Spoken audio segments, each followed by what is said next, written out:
Amigos y hermanos en Cristo, buenos días. Gracias por acompañarme en una edición más de su programa Gracia de Gracia. Los saluda Carlos Portillo. Si bien es cierto, nos hemos estado haciendo una serie de estudios relacionados con las guerras proféticas en el final de los tiempos. En la primera edición vimos la guerra de Salmo 83, en la cual vimos que ese salmo en sí no es solamente una oración como muchas personas o muchos teólogos lo piensan, sino realmente vimos el por qué es realmente una oración que le está haciendo sí Asaf a Dios, pero a la vez lo está haciendo porque él estaba profetizando una guerra que iba a suceder y que hasta la fecha no ha sucedido. Amén. En la segunda edición vimos la primera parte de Ezequiel 38, en la cual platicamos no tan profundamente, pero sí con bastante información sobre la historia de Rusia. En esta edición vamos a ver un poquito más de información de esta Ezequiel 38. Y bueno, quisiera comenzar diciéndoles, hermanos, que durante muchas generaciones se ha estado enseñando que Magog es Rusia. En un principio no parecía tener sentido esta idea. ¿Por qué?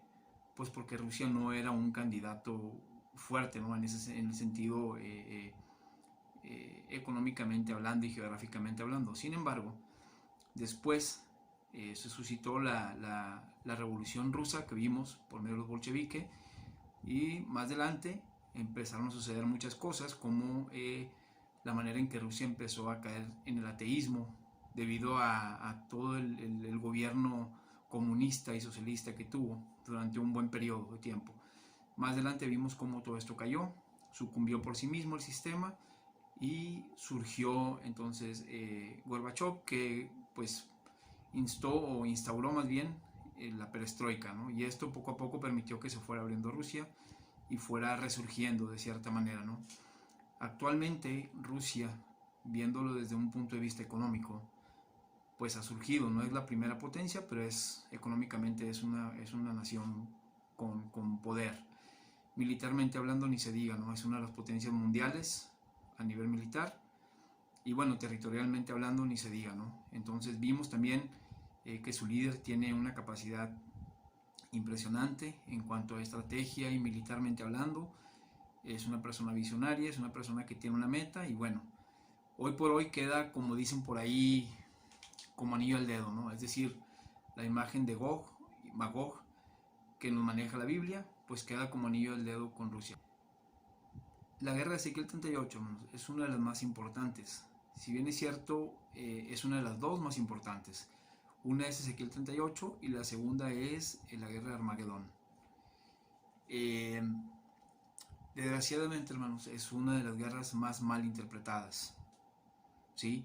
La enseñanza de que la invasión por parte de Rusia a Israel va a suceder tiene pues muchísimo tiempo, ¿no? Y ha sido una enseñanza que la han compartido incluso los maestros bíblicos más respetados mundialmente hablando.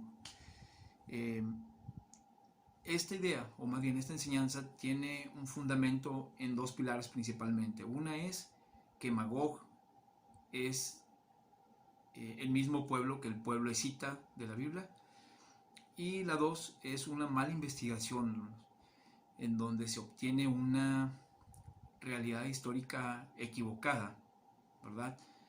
Y pues por lógica es raíz o fruto de un mal discernimiento, ¿ok? Entonces se asume que Rusia es el país que está más al norte, como lo menciona la Biblia, ¿verdad? Es decir, es el país que está al norte. Sin embargo, bíblicamente hablando, es solamente una conjetura, ¿verdad? En este programa de la segunda parte de Ezequiel 38 vamos a ver si realmente Rusia es o no es el país al que se refiere Ezequiel 38 en la palabra. Acompáñeme.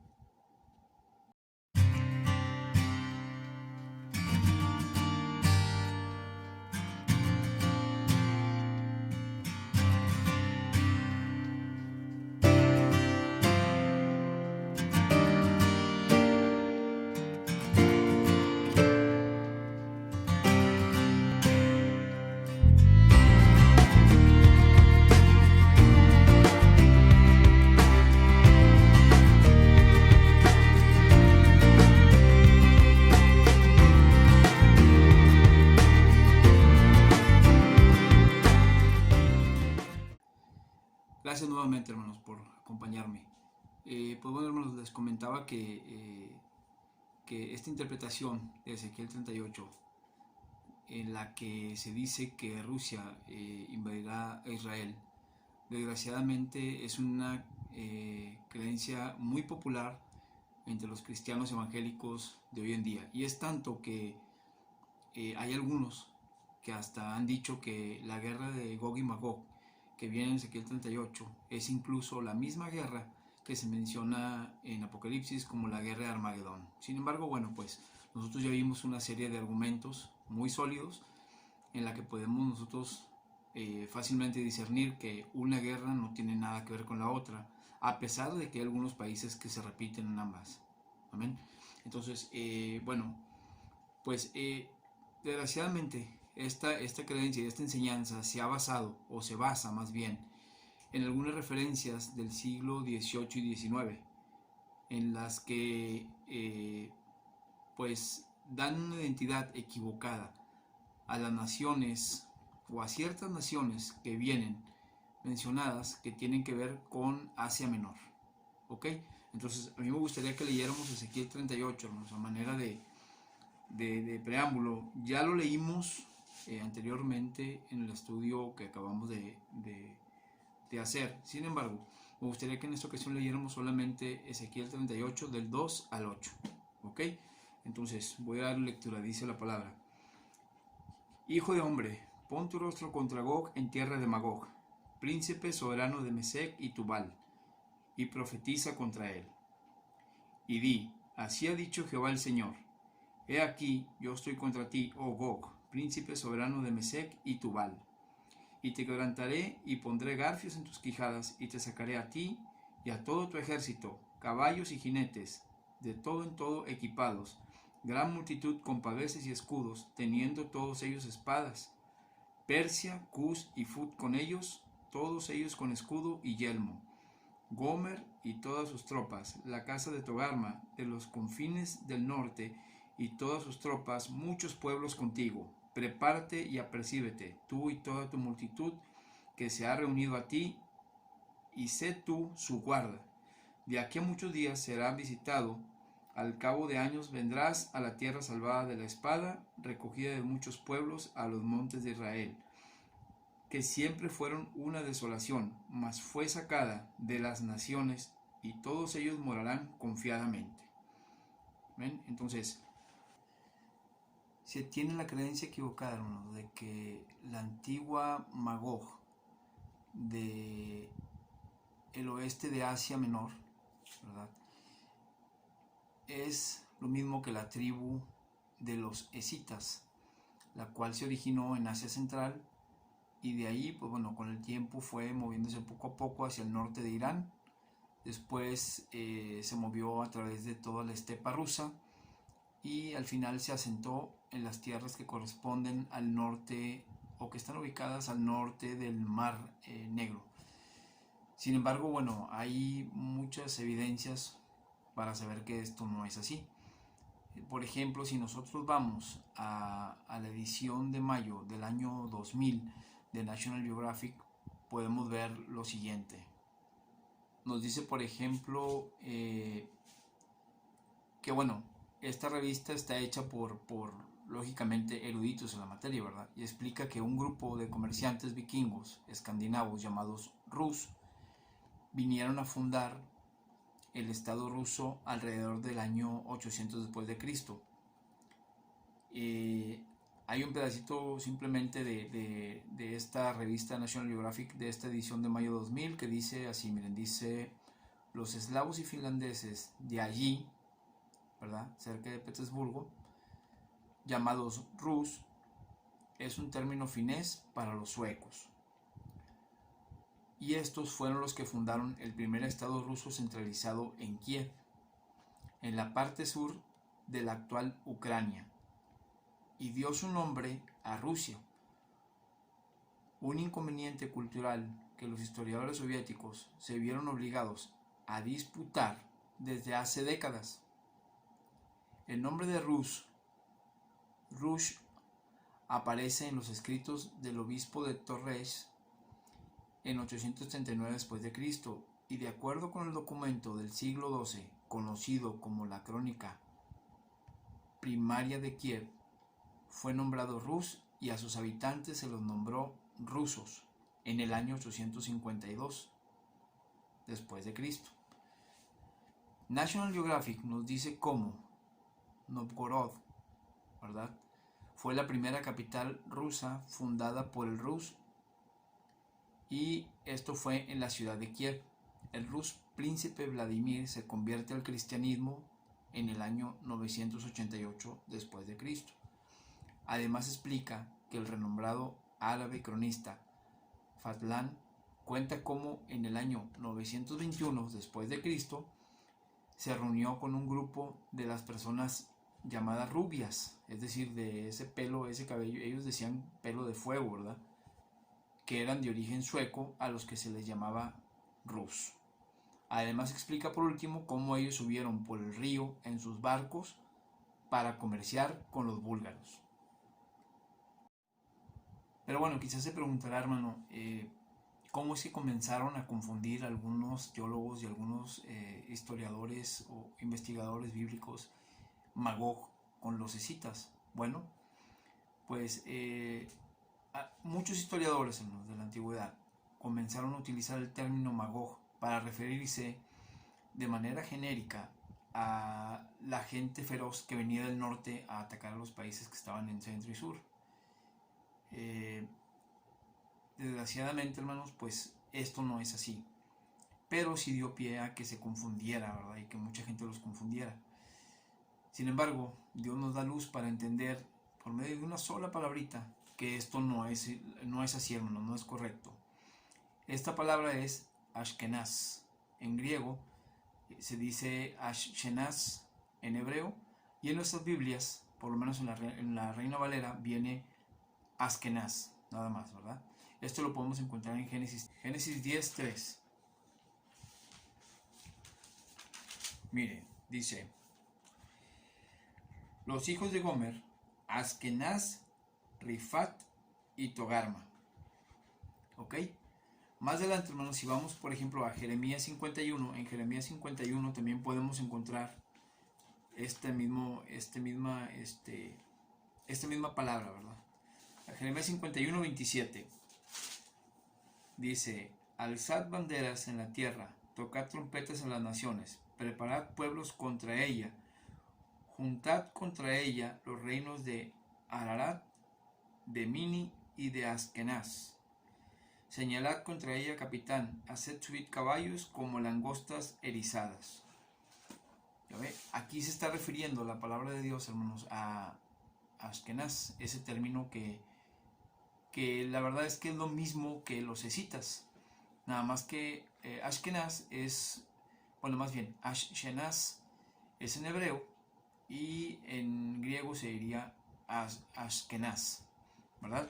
Si vamos, por ejemplo, a Colosenses 3:11, dice: donde no hay griego ni judío, circunciso ni incircunciso, bárbaro ni escita, siervo ni libre, sino Cristo es el todo y en todos.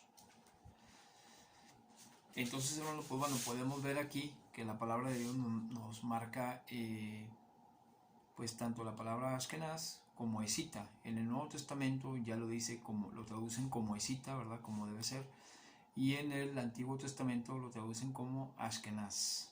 Entonces es importante saber esto, ¿no?, porque esto es lo que creó esa confusión tan marcada, y se dio, hermanos, porque desgraciadamente, pues bueno, hubo una mala interpretación de la palabra, y lógicamente, pues bueno, no distinguieron, no supieron distinguir, debido a que seguramente no conocían los idiomas, no supieron distinguir que Ashkenaz es lo mismo en el Antiguo Testamento que escitas en el Nuevo Testamento. La primera mención de este pueblo escita, hermanos, en la historia fue en el siglo VII a.C., cuando este pueblo hizo una alianza con los asirios, ¿verdad?, a los cuales les ayudaron en algunas incursiones militares para su invasión. Después, unos siglos más adelante, aparece nuevamente este pueblo escita, pero ahora haciendo un pacto con el imperio medo-persa, ¿verdad? A los cuales les ayudaron a derrotar a los asirios en aquel tiempo. Más adelante, en el siglo IV a.C., ¿verdad? Nuevamente vuelven a aparecer en la historia, pero ahora, pues bueno, tuvieron un par de incursiones militares ya de manera individual contra Constantinopla, ¿verdad? En la cual en ambas ocasiones fallaron, fueron vencidos en aquel tiempo por el imperio Constantino. Y bueno, pues esa fue la última vez que se escuchó sobre ellos como escitas en la historia. Aunque esta creencia de la invasión rusa a Israel se generalizó en el siglo XIX, hay historiadores que nos dan muy buena información, hermanos, para poder saber que está mal, ¿verdad? Que está equivocada. Por ejemplo, hay un historiador llamado Plinio y tiene un libro llamado La historia natural, ¿verdad? Ahí menciona la antigua ciudad lidia como parte de Magog. La ciudad de Hierápolis se construyó por los lidios y siempre bajo el control de Lidia, hasta que este reino, el reino de Lidia, se convirtió en un momento de la historia en parte del imperio persa. Esto fue en el 546 a.C. Luego, este reino de Lidia formó parte del imperio de los griegos y por último, pues como sabemos, ¿verdad?, de los romanos.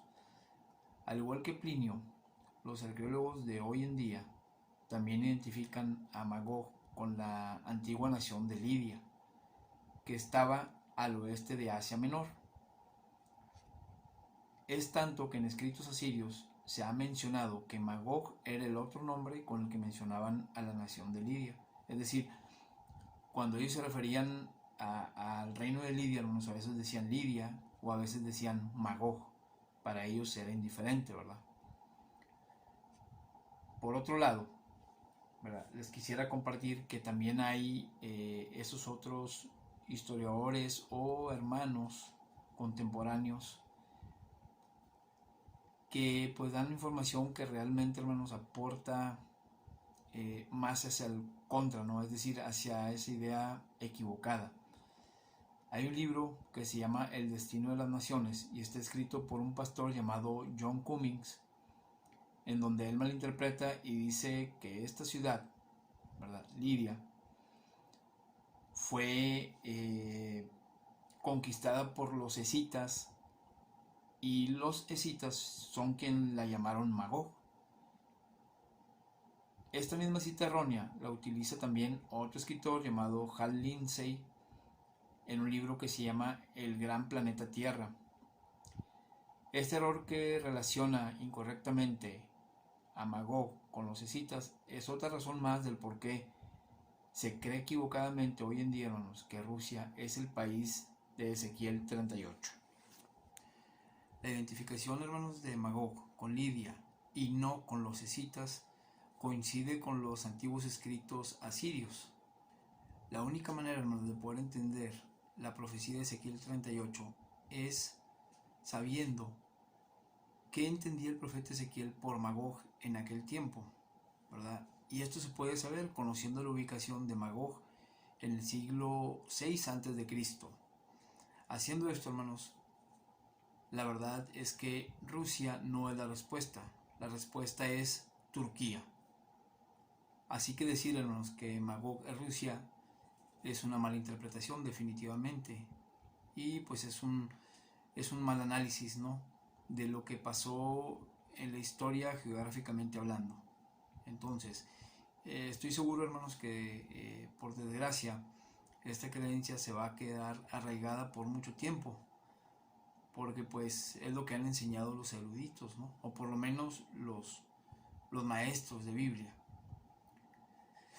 Pero bueno, hermanos, pues a final de cuentas nosotros como hijos de Dios, como creyentes, nuestra obligación es buscar la verdad. Independientemente de quien nos haya enseñado lo que nos haya enseñado, nosotros debemos meditar en la palabra, estudiar la palabra y buscar la verdad. Amén.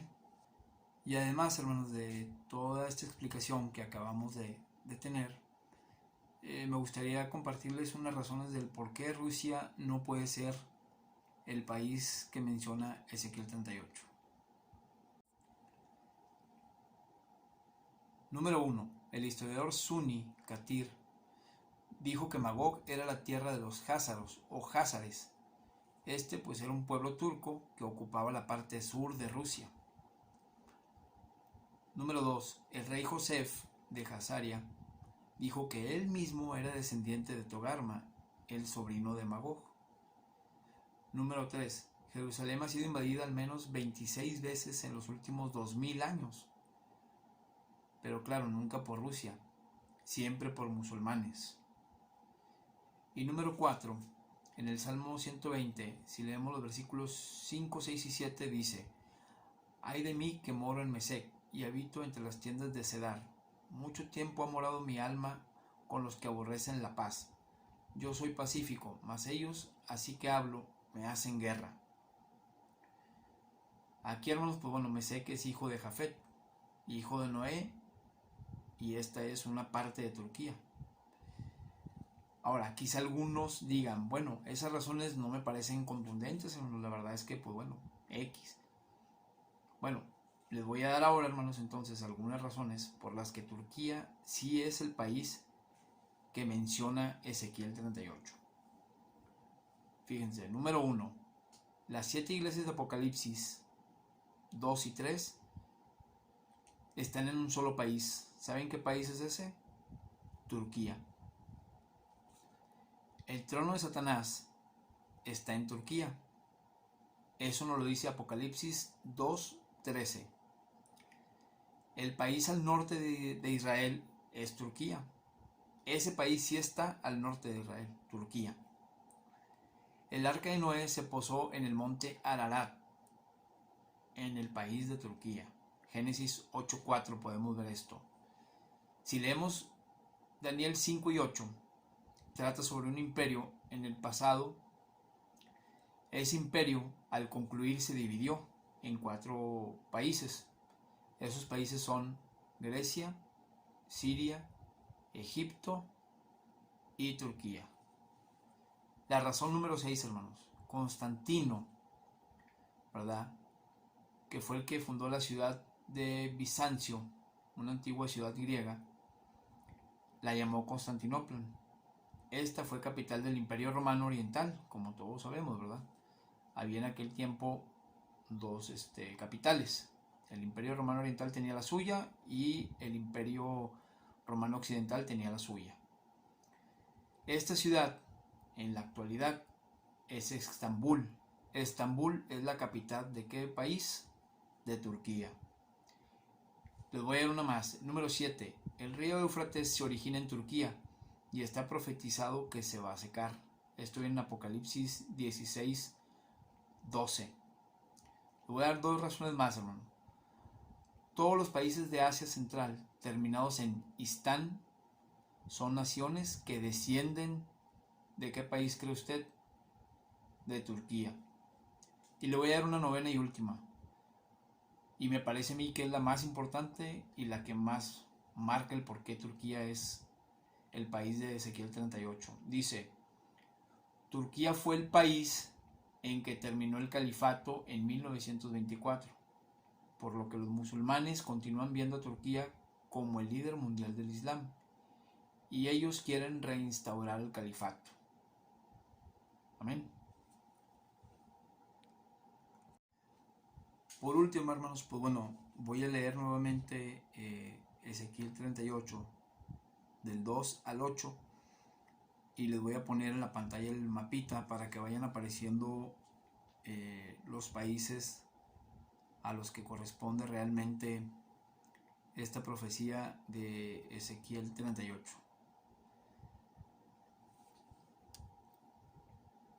Dice la palabra de Dios así, hermanos: Hijo de hombre, pon tu rostro contra Gog en tierra de Magog, príncipe soberano de Mesec y Tubal, y profetiza contra él, y di: así ha dicho Jehová el Señor: he aquí yo estoy contra ti, oh Gog, príncipe soberano de Mesec y Tubal, y te quebrantaré y pondré garfios en tus quijadas y te sacaré a ti y a todo tu ejército, caballos y jinetes, de todo en todo equipados, gran multitud con paveses y escudos, teniendo todos ellos espadas.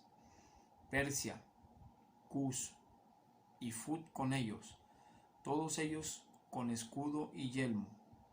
Gomer y todas sus tropas, la casa de Togarma, de los confines del norte, y todas sus tropas, muchos pueblos contigo. Prepárate y apercíbete, tú y toda tu multitud que se ha reunido a ti, y tú sé su guarda. De aquí muchos días serás visitado, al cabo de años vendrás a la tierra salvada de la espada, recogida de muchos pueblos, a los montes de Israel, que siempre fueron una desolación, mas fue sacada de las naciones, y todos ellos morarán confiadamente. Y bueno, hermanos, ahí aparecieron los países, más bien las zonas, ¿verdad? Que corresponden de acuerdo a los países que Ezequiel en aquel tiempo estaba viendo, gracias a la visión que Dios le estaba dando. Ahí más adelante, hermanos, viene también Saba de Dan y también Tarsis. Es muy interesante, hermanos, porque Saba, pues sabemos que está ahí al norte de Arabia, debido a que, pues, viene un poquito de información sobre esto, ¿verdad? En cuanto a la princesa de Saba que quería conocer al rey Salomón, ¿se acuerdan? De ahí podemos saber que Saba está ahí al norte de Arabia Saudita. De Dan, pues bueno, ya vimos que es ahí la parte de Yemen, ¿verdad? Y muy interesante, hermanos, Tarsis. Si se fijan, Tarsis lo puse acá por donde está Inglaterra, pero realmente es hacia Estados Unidos. ¿Por qué, hermanos, lo puse así?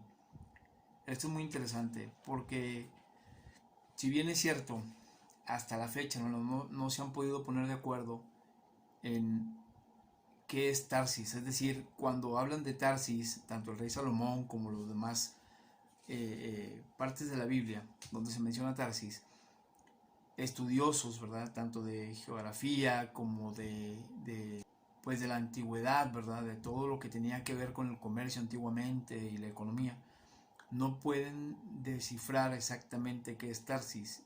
Y la verdad, hermanos, es que no se puede, porque Tarsis realmente era un término que se utilizaba para referirse a las zonas comerciales. Es decir, si vemos a detalle, ¿verdad?, la palabra de Dios, no voy a profundizar mucho para no llevarnos más tiempo. Hay ocasiones en que parece que es el sur de Iberia, ¿verdad? Lo que hoy es la parte sur de España, ahí pudiera ser Tarsis si nos basamos en algunos escritos.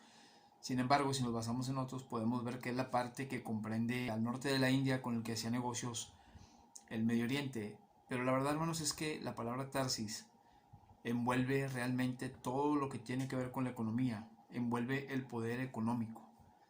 Entonces, ahí al momento que dice los mercaderes de Tarsis, lo que nos está queriendo decir la palabra es que se van a levantar, ¿verdad? Van a protestar tanto Saba como Dedán y Tarsis, es decir, esta parte que corresponde a la economía del mundo, esta parte que de cierta manera es el motor, ¿verdad? O gran parte del motor de la economía mundial. Por eso es que lo puse más cargado hacia donde está Inglaterra y lógicamente hacia donde está Estados Unidos, porque si bien es cierto, Estados Unidos, a no ser que desaparezca, pues va a protestar y va a levantar las manos también cuando vea que están queriendo atacar a Israel. ¿Amén? Entonces, pues bueno, hermanos, esta es la información que les quería compartir de Ezequiel 38. Es muy interesante, hay mucho que podemos seguir estudiando, escarbando, como vulgarmente se dice, ¿verdad? Pero la verdad es que con esta información yo creo que es suficiente como para poder tener luz realmente qué es lo que es Ezequiel 38, esta guerra tan especial y tan importante, ¿verdad? La siguiente ya sabemos que es Armagedón, y bueno, pues es un estudio aparte de ¿verdad? No es como muchos piensan que es la misma guerra de Ezequiel 38. Entonces, pues que Dios los bendiga, hermanos. Muchas gracias por haber estado conmigo este tiempo. Espero les haya servido de algo esta información.